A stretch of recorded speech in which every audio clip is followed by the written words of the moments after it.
judgment on the subject. And they inevitably react negatively to the subject. Bihirang-bihira mga kapatid na nagchichismis kayo, sumasali kayo, nakikinig kayo, na hindi kayo maapektuhan ng nadinig nyo. Kadalasan, hindi nyo pa nadinig yung paliwanag ng kabilang bahagi, ay nahusgahan na natin siya.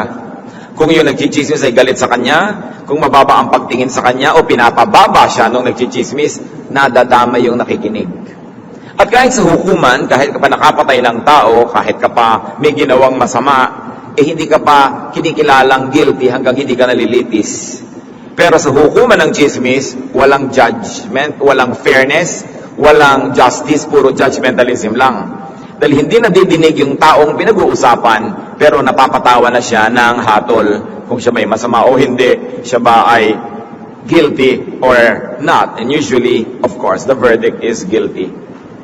At bakit naman nadadamay at napapasama yung nagchichismis? Kasi nagiging judgmental ka. At isa yan sa mga pinagbabawal ng Panginoong Jesus, yung maging judgmental ka.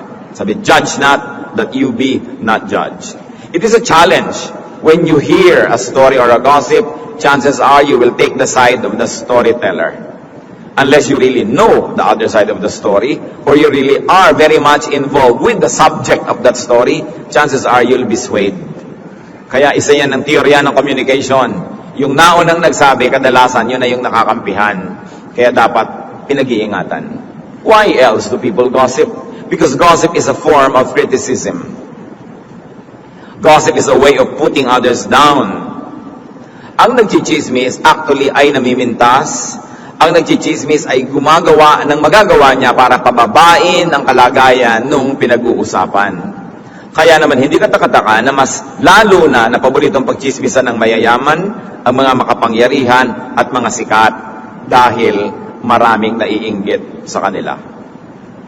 Kung ang chinichismis natin ay hindi mayaman, hindi sikat o makapangyarihan, siguradong meron lang tayong lihim na galit, meron tayong panibugho o lihim na pagkainggit. Sapagkat kung ang isang tao ay pinapahalagahan mo, minamahal mo, iginagalang mo, hindi mo siya chichismisin. Ma-o-offend ka pag chinichismis siya.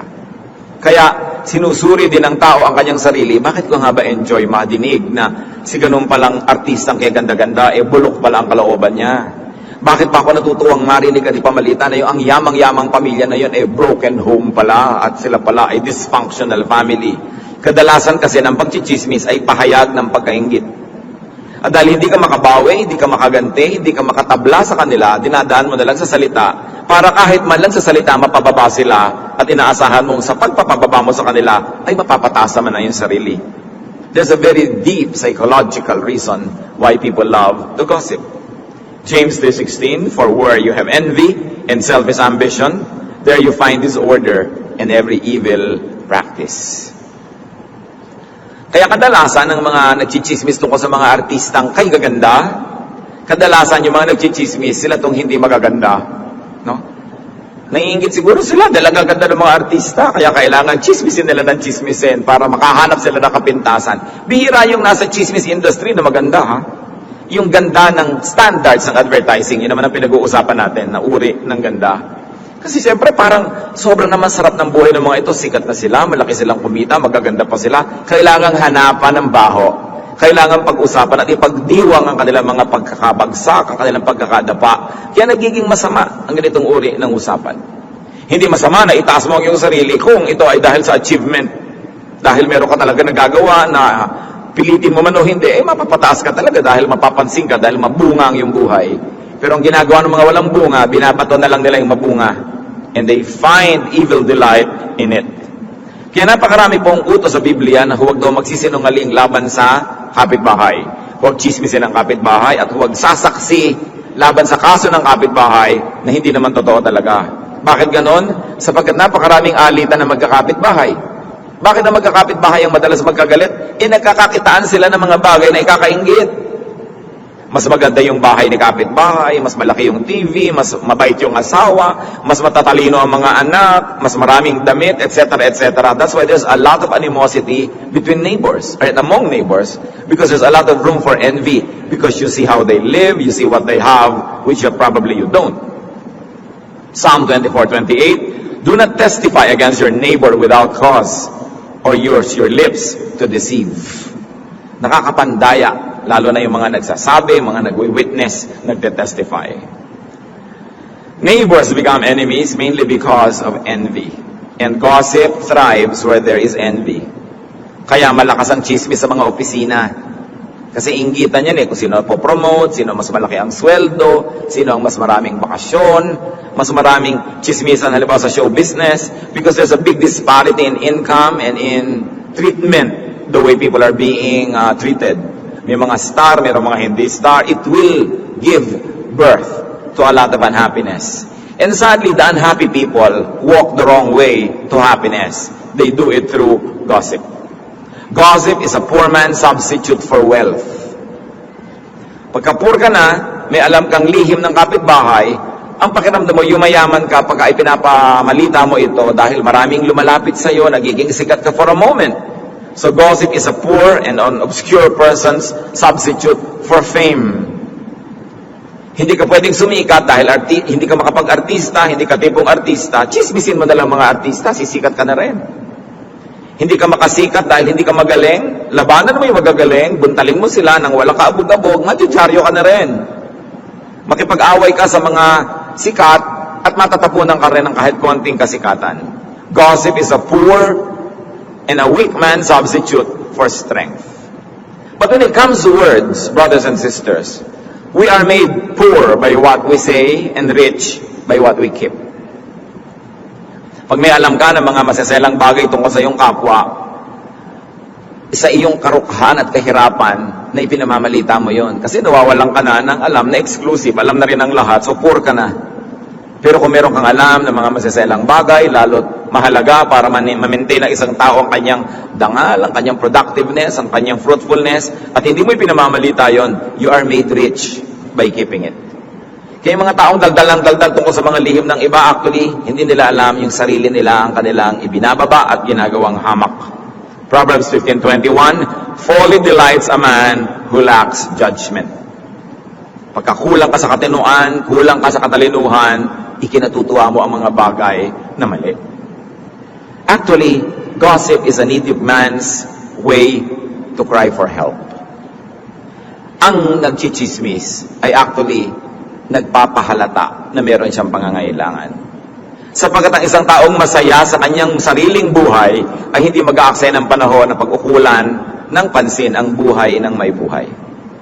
Whenever people gossip, they are saying, I am lacking, I am poor, I am needy, my life is not interesting, I have to think about other people's lives. I feel so low about myself that I just have to cut everybody around me so that I'll have an artificial sense of height. At yan po ang nararamdaman ng maraming tao. So dapat talaga tinutulungan yung mga nakikipag-chismis, yung nagchichismis, iba talaga ang problema niyan, mas malalim. Dapat sila umiinom ng gamot, pero ang iniinom nila ay lason. Sapagkat habang nagchichismis sila, napapaaway sila, bumababa ang kanilang reputasyon, nagkakaroon sila ng mga kagalit, lalong lumalaki ang problema nila. Gossip mongers are people who have grave needs, but they mistakenly resort to poison instead of to good medicine. Pag ang tao ay nagchichismis, sinisira niya una ang kanyang sarili. At sino man ang nakikipagchismisan sa kanya, tinutulungan natin yung tao na yon na sirain ang sarili. To join them is to help them ruin themselves. Psalm 20 verse 7, some trust in chariots and some in horses, but we trust in the name of the Lord our God. Ang context ito sa gyera. Ang pinagtitiwalaan daw ng iba, mga sasakyan, mga kabayo, mga kagamitan. Pero ang pagtitiwalaan daw ng mga anak ng Diyos, ang Diyos mismo.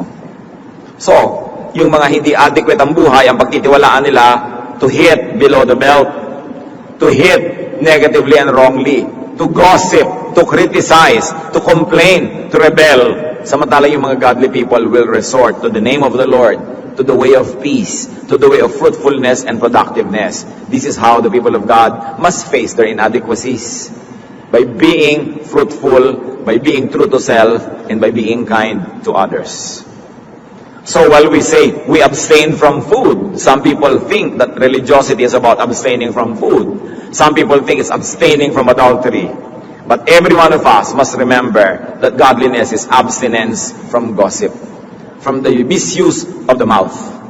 Speech is a gift from God. Words are gifts from God, and words are powerful. Nakita natin pag sinabi ng Diyos, let there be light, nagkakaroon ng light. Tayo nilikha sa wangis ng Diyos, may kapangyarihan din ang ating salita. At ang kapangyarihan ito ay dapat na ipinasa sa ilalim sa Diyos. Hindi ipinapagamit kay Satanas ang ating bibig para sumira ng kapwa, sumira ng sarili nating mga buhay. When people gossip, evil is glorified. Basta may nagchichismisan, ang natataas ang kasamaan. We privilege evil by indulging in gossip. Pag ang mga tao ay nagchichismisan, nalilimutan ang pangalan ng Diyos at kahit hindi nila sadyain ang pangalan ni Satanas ang tumatanghal at sumisikat. Bakit ungodly ang chismis? Because when people gossip, trust is betrayed.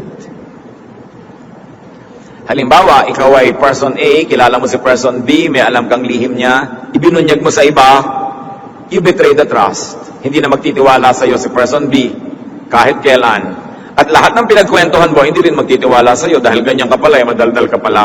Trust is betrayed. Proverbs 11:13, a gossip betrays a confidence, but a trustworthy man keeps a secret. Trust is sacred. Bakit sacred ang trust? Bakit banal na bagay ang pagtitiwala sa kapwa at pakikipagkatiwalaan?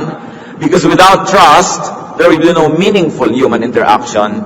There will be no meaningful human relations. Kung wala tayong pagtitiwala sa isa't isa, hindi magkakaroon ng matibay at magandang pakikipagkapwa.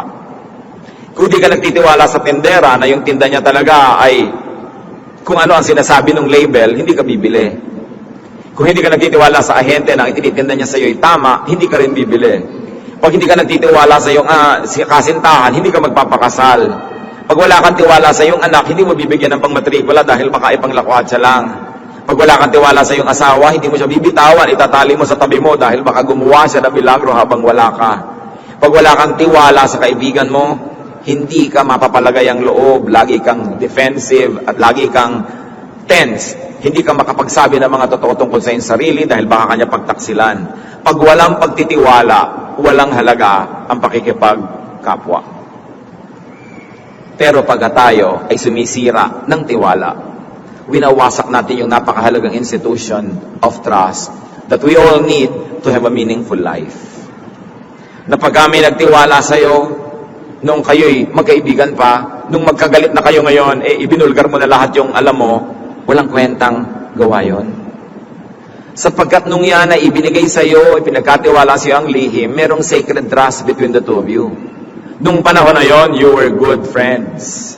You were probably sweethearts. You were good relatives. Ano man ang mangyari sa darating na mga panahon, magkasiraman kayo, magkagalit kayo, hindi mo dapat balikan yung dati ng magandang panahon ninyo at pagsisirain mo pa yon. Kung ayaw mo nang gumawa pa ng magandang samahan sa future, pwede. Pero hindi mo na dapat balikan pa yung magandang nakaraan para wasakin lang. At least you have a nice past to look backward to. You have a good memory of it and it can help you go through very difficult days. But many people are foolish. They fall out of friendship. They go back to the time when they were friends and destroy all the remnants and the good memories of that friendship by divulging secrets. Sabi sa 1 Corinthians 4:2, now it is required that those who have been given a trust must prove faithful. Pag pinagtitiwalaan, dapat katiwa-tiwala. At sinabi sa Bible, a trustworthy man keeps a secret. So do not listen to a gossip. Do not be an audience to someone who reveals other people's secrets. Do not listen to someone who betrays trust. Whether or not what is being said is true. Pag may nagdadaldal na tungkol sa reputasyon ng iba, lalo't lalo yun ay may kinalaman sa trust, na nalaman lang niya naman nung araw kasi pinagtitiwalaan siya, oras na yan ay sinira na niya, ay huwag kang makikinig sa kanya. Maski pa nga totoo ang sinasabi. Kasi totoo lang yung sinasabi, pero masama ang intensyon. At masama ang pagkatao. Such is not a good man. And you become a partner in crime simply by listening. Totoo o hindi ang ipinapamalita tungkol sa kapwa, ang dapat natin tinitingnan, malicious ba? Self-serving ba ang motive? Bakit nagsasalita? Kung nung araw, pinagdadadaya ka ni Kumpare 1, tahimik na tahimik si Kumpare 2, at matapos ang ilang taon, sinasabi sa'yo ni Kumpare 2, alam mo si Kumpare 1, dinadaya ka niya, ilang taon na. kahit totoo yun, itatanong mo rin sa sarili mo, bakit sinasabi mo sa akin? Nung araw, hindi mo sinasabi, tapos ngayon sinasabi mo. So, hindi mo naman sinasabi yan dahil meron kang pagmamahal sa akin Hindi naman dahil may malasakit ka. Sinasabi mo yan dahil magkagalit siguro kayo ngayon, gusto mo kung makakampi, magalit din ako sa kanya. So, evil din yung motive, kahit totoo ang balita. Sinasala natin ang ganyang mga bagay. Proverbs 20 verse 19, a gossip betrays a confidence, so avoid a man who talks too much. Sino daw ang iiwasan? Ang isang taong masyadong maraming sinasabi. Ngayon, hindi lang yung dami ng salita. Yun ding maraming topic na pinag-uusapan, samantalang hindi na dapat pag-usapan. Talking too much is not about just the volume and the quantity of words said, but the repertoire. It's also about the topics being discussed. Dahil may mga bagay na hindi na dapat pag-usapan kahit pa nga totoo. Kung halimbawa, ang nanay nyo, once upon a time, nadapa, nagkamali at nagtaksil sa tatay nyo, gusto nyo ba pag-usapan yan tuwing may family reunion? Totoo naman, ha? Pero, pinag-uusapan ba yan ganyan mga bagay? Meron kang kapatid na iniisip mo, siguro hindi namin to kapatid. Anak, siguro to sa labas ng nanay ko nung 3 taon siyang nawala. No? Pag-uusapan nyo ba yun? Kahit totoo? May mga bagay na hindi tinitingnan. Pag nakakita ka ba ng mga dumi ng hayop at kung ano-ano sa kalye, tititigan mo ba yan? Pag may na-aksidente, bumulwak-bulwak ang utak at mga bito-bito ka, tititigan mo ba yan? Nakakapagtaka, may tumititig pa, kinukuhanan pa ng picture. Hindi naman sila yung press. Why? This is no longer edifying. This is no longer a godly thing to do. May mga bagay na tinitingnan, may hindi. May bagay na iniiwasang marinig, kahit pa nga totoo. Dahil nakakapagparumi ng tainga, nakakapagparumi ng isip, at nakakasira tungkol sa pinag-uusapan. So avoid the gossip. Avoid listening to gossip. May mga kinukwento ang isang tao, tapos pumupunta na sa mga gossip. Ay, teka muna, parang change topic tayo, iba na yata yan. Hindi natin dapat payagan na ang tenga natin ginagawang basurahan ng maraming chismis. When people gossip, good relations are destroyed. Yan ang number 1 destroyer ng friendships mga kadaldalan. Proverbs 16:28, a perverse man stirs up dissension, and a gossip separates close friends. Gaano karami ng mag-asawa ang nagkalayo ang loob o naghiwalay dahil sa mga chismosong kamag-anak? Gaano karami na ng mga pamilya ang napagwatak-watak ng matatabil na dila? Pati magkakapatid sa church, nagkakalayo-layo ang mga loob dahil sa mga chismis-chismis. Gossip separates friends and colleagues. Pag naniwala ka sa isang chismoso, lumalayo ang loob mo doon sa pinag-uusapan, ibig sabihin, doon ka lumalapit sa chismoso. Dati may kaibigan ka, malapit ang loob mo, darating si chismis, lumayo ka kasi dito ka lumapit sa kabila. Parang simpleng arithmetic lang kailangan mo para maisip mo na, teka, kanino ko ba ilalapit ang loob ko? Sa dati ko ng kaibigan na tumutulong sa akin, nakikipagtulungan sa akin, o dito kay chismosa na naninira. Pero oras na nagtagumpay siya, lalayo ang loob mo. Doon sa dati sana ay minamahal mo, pinagtatanggol mong tao. Is it good for you na mangyari yon? Dapat analytical tayo sa ganyang mga bagay. Participants in gossip inevitably take sides.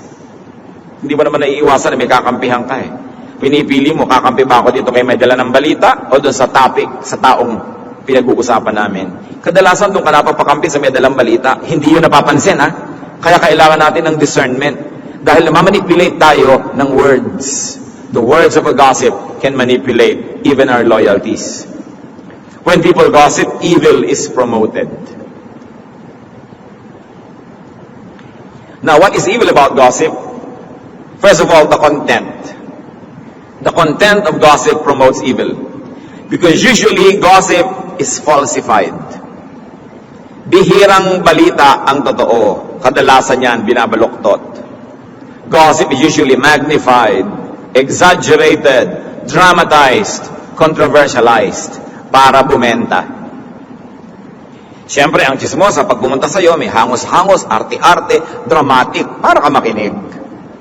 At ganoon din yung mga chismis stories. Pag may chichismisin, kailangan dramatic ang chismis, no? Para bumenta.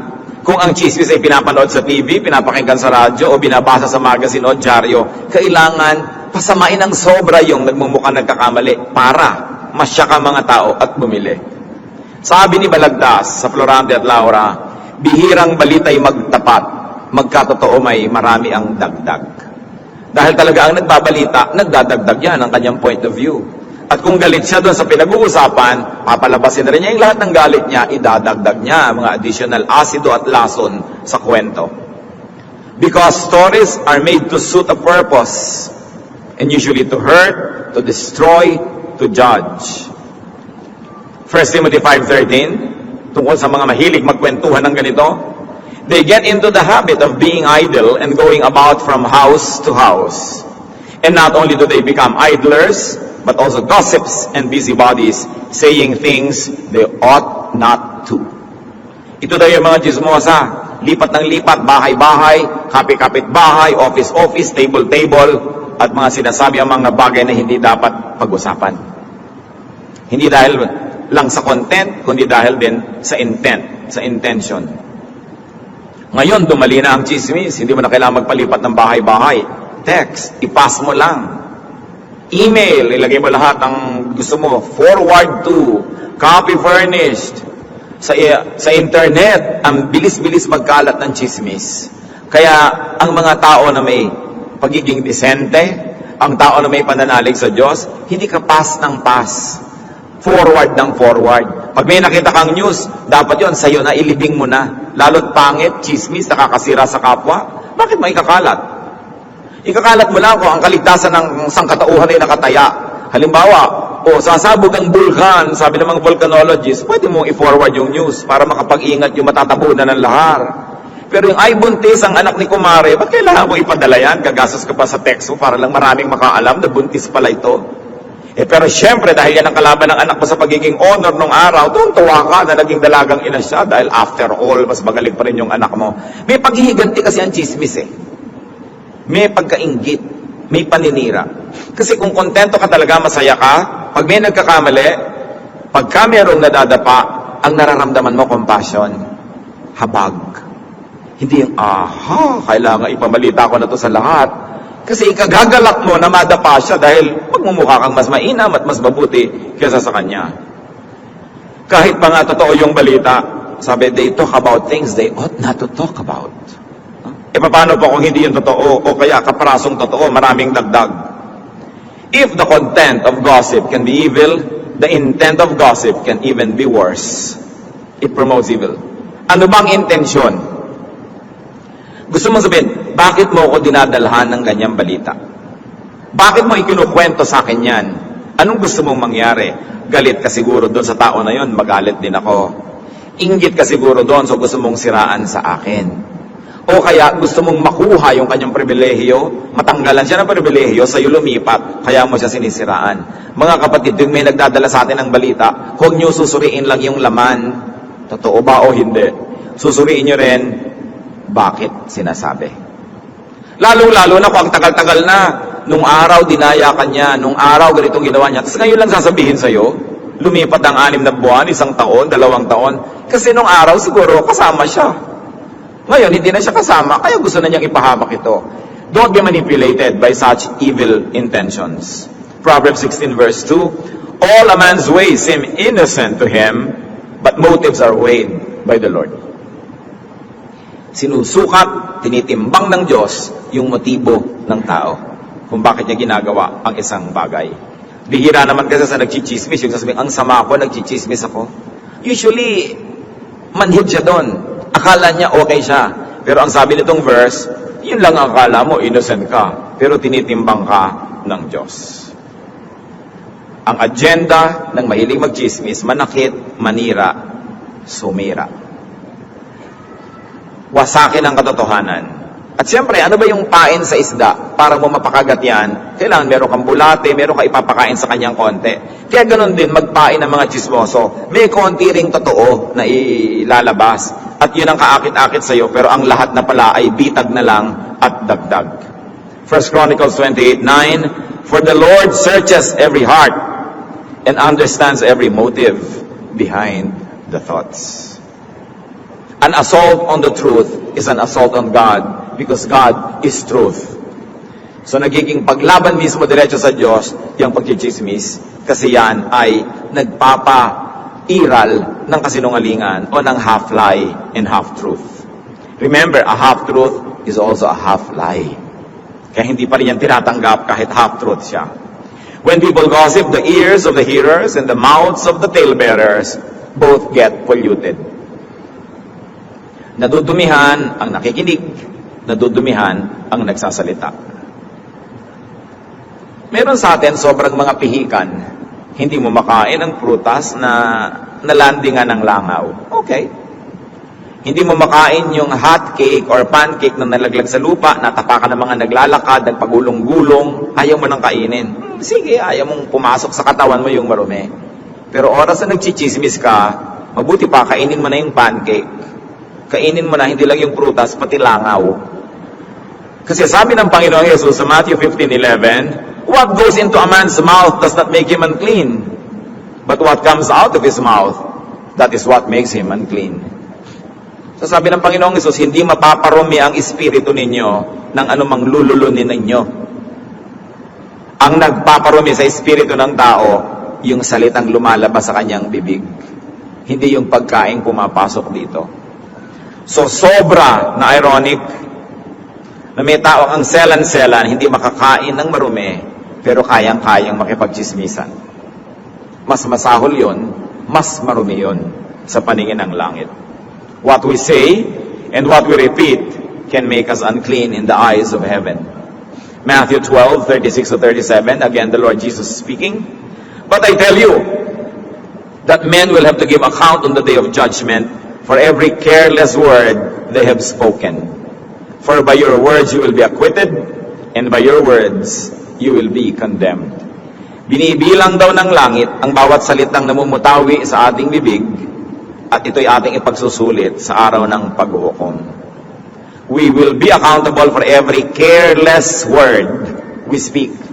And careless doesn't only refer to what is false.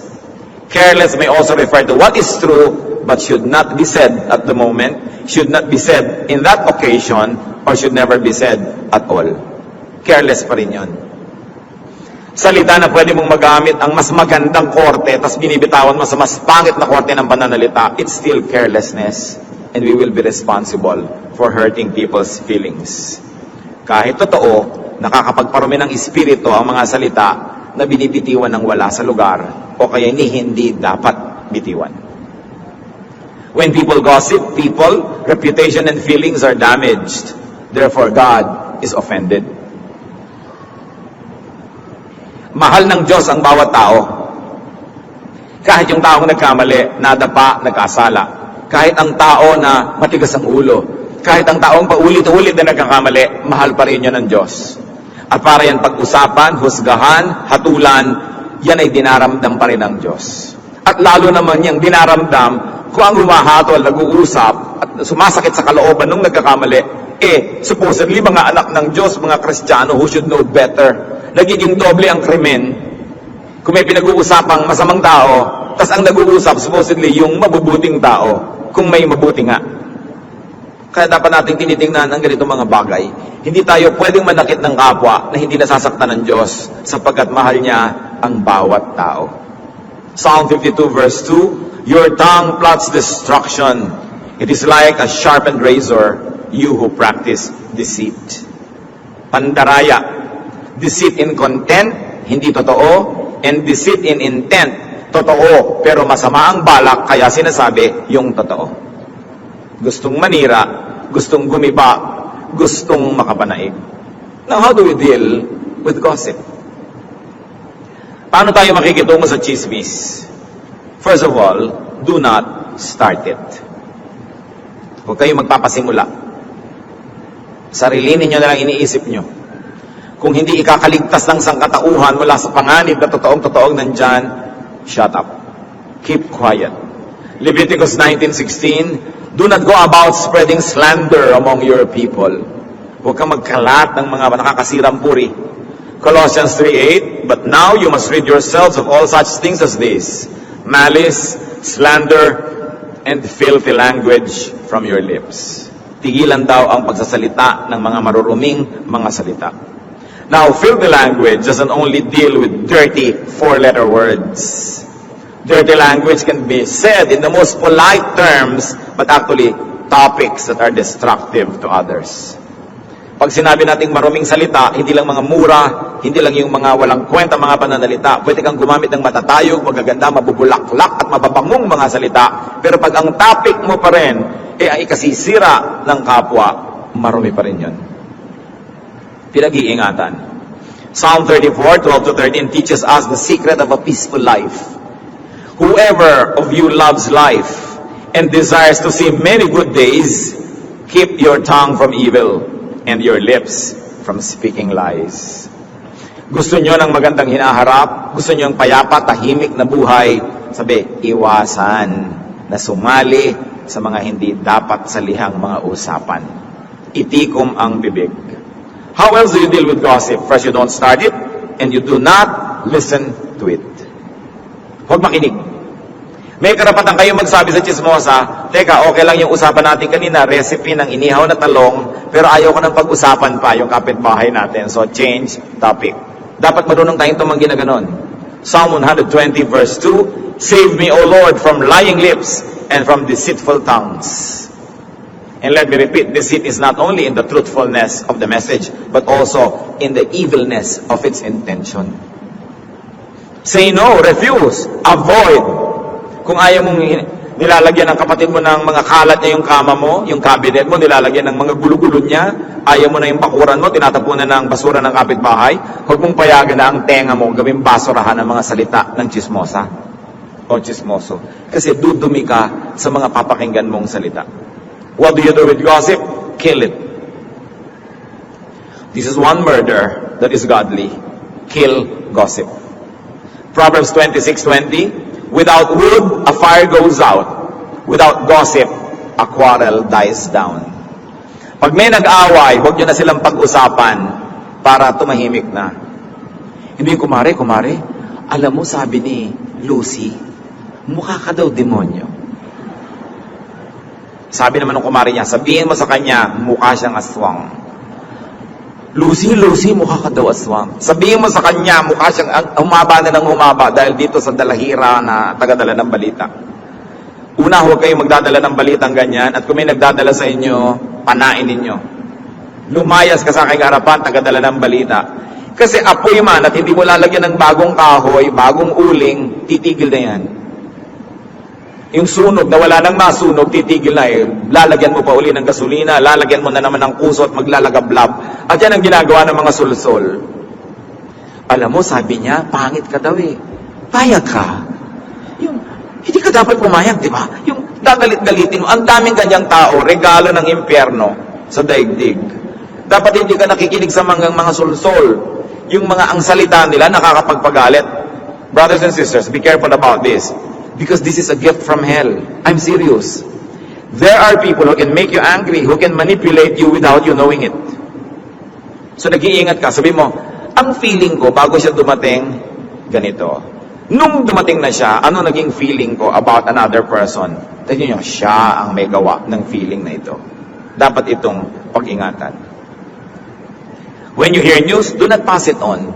May nakalagay pa kuminsan sa text mo, please pass. Ba't mo ipapass?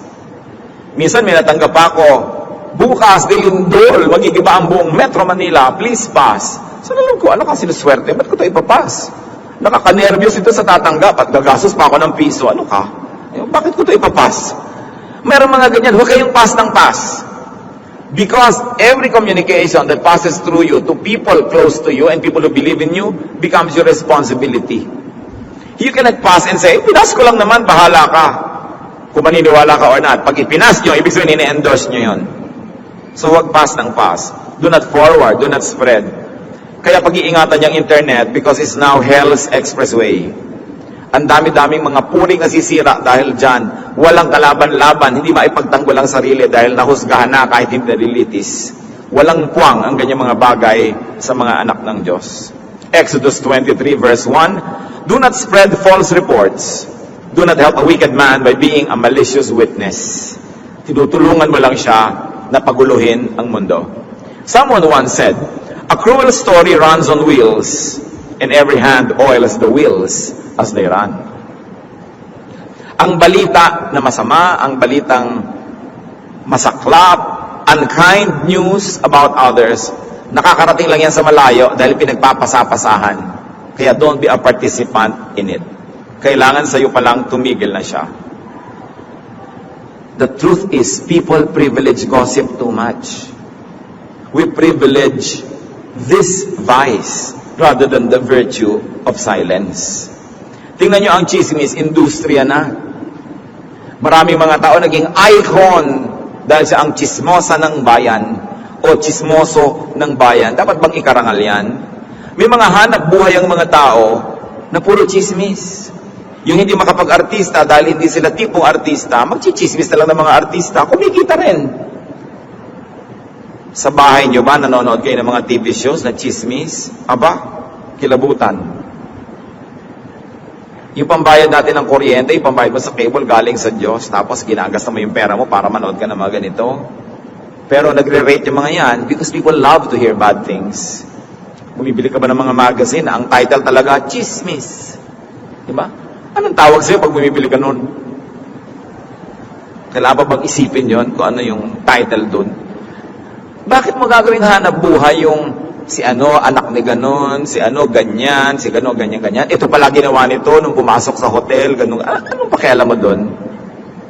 Nakita niyo ang Panginoong Jesus, yung babae na nahuli akto sa pangangalo niya, hinihingi talaga ng batas at kaugalian ng Israel, batuhin hanggang mamatay. At nandun talaga yung mga tao, may bato. Saan kumampi ang Panginoon? Tinanong ba niya, totoo ba ang chismis? Hindi niya tinanong kung totoo ang chismis. Dahil baka na totoo eh. Pero kahit totoo, hindi niya ipinabato. Kahit totoo. Sabi lang niya, yung mga walang kasalanan, mauna nang bumato. At itaglaglagan ng mga bato sa lupa, walang naglakas sa loob bumato. Dahil may kasalanan din namang lahat eh. So magchismis kayo ng kung sino ang anak ng may anak, kung sino gumawa ng ganito, kung sino ang ganito at ganon. Kung wala kayo, ni kaprasong kapintasan. Pero kung meron, shut up. Because you will only judge yourself. Because with the judgment you pronounce, you will be judged. And the measure you give is the measure you get. Do not burn the bridge over which you too must pass. Pag tayo ang nagkamali, tayo ang nadapa, tayo ang nalito, tayo ang nahibang, tayo ang nabaliw. Kung anong uri ng kabaitan at pagpapatawad ang hihingin mo sa iyong kapwa, yun ang ibigay mo ngayon sa mga nabaliw, nagkamali, nadapa. Huwag kang istrikto sa iba, tapos hihingi ka ng luwag para sa iyo, o luwag para sa iyong anak, o luwag para sa iyong asawang nagkamali. Kung ano ang nais mong tanggapin mula sa langit at mula sa iyong kapwa, yun din ang ibigay mo. Yan ang turo ni Jesus. Hindi niya kinonsinte yung buhay ng babae na yun. Sabi niya, go home and sin no more. Magbagong buhay ka na. Pero hindi na niya inungkat pa, di tama, sabi ko na kasi sa'yo, yung mga nakaraan, hindi na siya ng ganon. Kasi yung taong may kasalanan, at yung nabisto at napahiya, alam na niya yun, sensitive na siya. Hindi mo na kailangan tututin yung sugat niyang nagdurugo na nga. Ang kailangan, tulungan mo siyang gumaling, at yun ang gawa ng mga anak ng Diyos.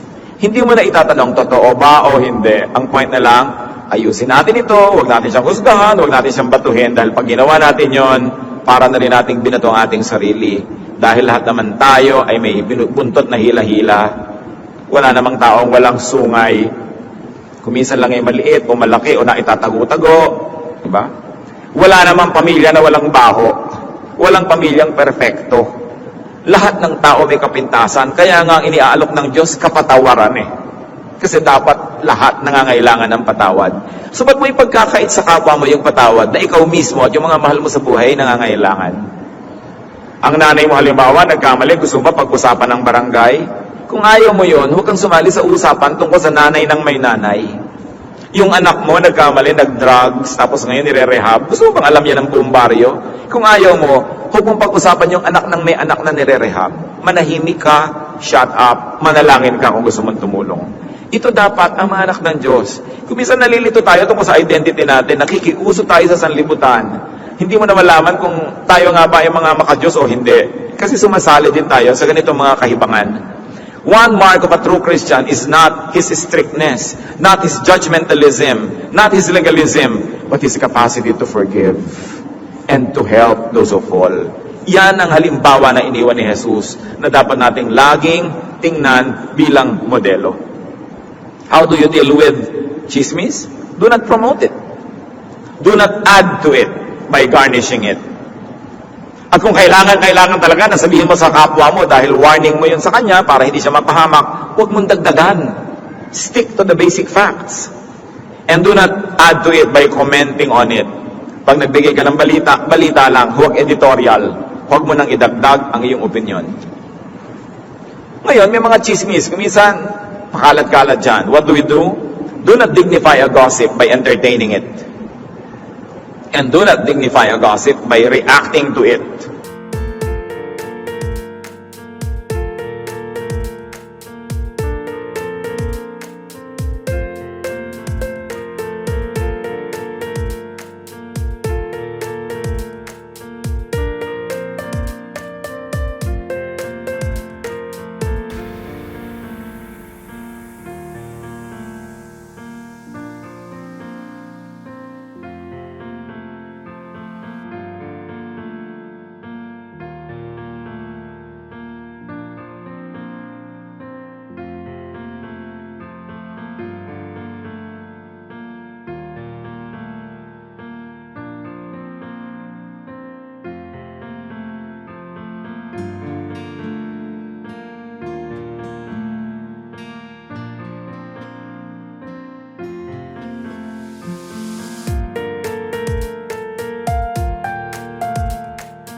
Do not dignify a gossip by giving a forum to its promoter. Kadalasan naman, yung mga nagbabalita at nagchichismis, gusto lang nilang sumikat. Gusto lang nilang madinig. Gusto lang nila 3 seconds of fame. Pag nagchismis sila at pinagbigyan mo, pag nagtanong sila at sinagot mo, pag may sinabi sila at nag-comment ka, you're actually giving them another chance to speak again. Binibigyan mo lang sila ng entablado. Binibigyan mo lang sila ng mic. How will you kill chismis that way? So deprive the gossip monger of any forum, of any pulpit, deprive him of any limelight or stage para matahimik na siya. Pero pag pinatulan mo, iniimbita mong magsalita siya uli. So pag may nagsabi, totoo ba na ikaw si Darna? Sabi mo, no comment. Tapos ang kwento. Kung sabi mo, totoo ba na ang anak mo ganon-ganon? No comment. Pero sabi mo, ano? Sino may sabi niya? Mamaya, mayroong makukot na naman sa'yo. Kakalat ulit. Most of the time, silence is the best answer. When it comes to gossip, most of the time, silence is the best speech. Alam niya ng Panginoon. Sapagkat kung may tao na naging sobrang subject ng chismis, si Jesus yun. Kung ano-anong chismis ang kumalat tungkol sa kanya, kaya nung nililitis siya, yun ang mga basihan ng paglilitis. Mark 14:60-61. Then the high priest stood up before them and asked Jesus, "Are you not going to answer? What is this testimony that these men are bringing against you?" In other words, the high priest was asking Jesus, totoo ba ang chismis? Verse 61, but Jesus remained silent and gave no answer. What's the point? What's the point in denying? What's the point in accepting? In both cases, you will dignify the accuser. You will dignify the rumor monger. Even sa church natin, mga kapatid, our policy is a policy of silence. A policy of no comment. May tatawag kong minsan, Pastor, yung anak ko po nagpa-counsel sa inyo, ano pong sinabi niya? Totoo po ba na nagpa-abort siya? Blah, blah, blah. The pastor says, no comment. Our loyalty is to the counselee, not to the mother of the counselee. We don't talk about other people's lives kahit nanay kanya. Ngayon, kung napaka-suicidal niya, balak niyang laslasin ang pulso niya, baka sabihan kita, di ba? Na ang anak mo, bantayan mo, samahan mo, pero we are not to comment on things that pertain to private matter. Kaya nakakatiyak kayo, kung nagpapakounsel kayo, hindi pinag-uusapan at hindi uulitin kanino man. Kaya kung minsan meron tayong mga workers, meron tayong mga kapwa manggagawa, sasabihin ng mga iba, uy, alam ko po makasalanan siya, dinidisiplina niyo ba yan? No comment, we don't comment. It's private. Because to talk about it will only give the devil a space by which and through which to manipulate us, to divide us, and to sow more lies and gulo in our midst.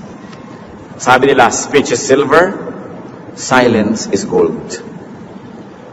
Kaya pag napapaaway din kayo, sabi ng kapitbahay, ganun ka daw, no comment, period. Wala nang madadalang balita pabalik doon sa kabilang panig. Proverbs 10:19, when words are many, sin is not absent, but he who holds his tongue is wise. Pag maraming salita, nakakasingit si Satanas. At remember, hindi lang ito maraming salita per se, kundi maraming iba't ibang topics. May mga bagay, sabi natin, hindi yan dapat pag-usapan, hindi makakabuti, huwag pag-usapan. So do not give space and victory to its promoters. Exodus 23:7, have nothing to do with the false charge, and do not put an innocent or honest person to death, for I will not acquit the guilty. Kalaban ng Diyos ng mga paninirang puri. At sabi ni Frank Clark, gossip need not be false to be evil. There's a lot of truth that shouldn't be passed around. Period. Totoo man, hindi pa rin mainam pag-usapan. So do not privilege gossip at home. Kayo na mga nagpapalaki ng anak, pamangkin, apo, tiyakin ninyo na malinis ang inyong bahay. Yung iba ayaw nila may ahas sa bahay, masama sa bata. Ayaw nila may mga naka-expose na live wire, masama sa bata. Ayaw nilang walang screen ang bahay, masama sa bata ang mga lamok at langaw. Pero yung bahay punong-puno ng chismis, masama rin yun sa bata. Sa dinner table, ito na si Auntie Kikay. Hoy, alam nyo ba ang latest sa ating neighbor? Auntie Kikay, may mga bata, no chismis on the table. Diba? No chismis in the sala, no chismis in the den, no chismis in the living room. Kailangan palakihin natin ang mga bata na hindi sila manhid, na parang parte talaga ng buhay ang chismis. Kasi ang linaw-linaw sa Biblia, hindi dapat. So, bawal ang chismis sa bahay na ito. May mga bahay ang ihigpit, hindi mo maipasok yung sapatos mo sa loob nila. Hindi mo maipasok ang tsinelas mo. Talagang maganda yon. Hindi sila nagpapapasok ng dumi. Pero lahat naman chismis, welcome. Mas marumi yun. Kailangan nating ingatan. Dapat, we do not privilege chismis at work. Yung mga coffee break, actually you're breaking somebody's bone and somebody's heart during the coffee break. Dahil may pinag-uusapan ka, lalo yung na-promote pala si chismis ang takot-takot. Kinita kasi yan ang boss, chismis ang takot-takot. Nasira na ang puri ng mga tao because we privilege gossip in our culture. Hindi ba ang sabi, kung gusto niyang tahimik, papayapa, magandang buhay, avoid such things. Minsan hindi natin alam, kaya pala tayo may sakit, kaya pala hindi nagkiklik ang negosyo, kaya pala ang gulo ng buhay natin, bayad sa mga salita na ating pinapakinggan at sinasabi. Do not privilege gossip anywhere, and especially, do not let modern technology be a tool of Satan. Marami tayo kumisang binabato. Nararamdaman din natin kumisang tayo yung tinatamaan ng mga bato. Yan ang ating gawing pamantayan, to be sensitive to these things. Na hindi tayo nang babato ng kapwa, hindi tayo pumapatay ng kapwa through our words. At napakahalaga, maging sensitive tayo sa mga victim. Let's minister to them. But not by asking them, kawawa ka naman, pinagchichimisan ka, totoo ba? No, but just be silent and be supportive. There is such a thing as ministry of silence and ministry of presence. Pag alam mo yung isang tao, bugbog na, hirap na, nandun ka lang, nagsusupport ka lang without saying anything, ramdam din niya yon. And it's a beautiful Christian ministry. Pray for targets and victims of gossip. As we have said, usually, ang mga target dyan, number one, mga powerful, famous, visible, mga objects of envy. Sabi ni Jose Rizal sa Noli Me Tangere, ang matatayog na puno ang pinupuntirya ng kidlat. Kaya mga heads of state, mga pinakasikat na artista,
heads ng mga kumpanya, department heads, mga spiritual leaders, mga object yan ng mga chismis.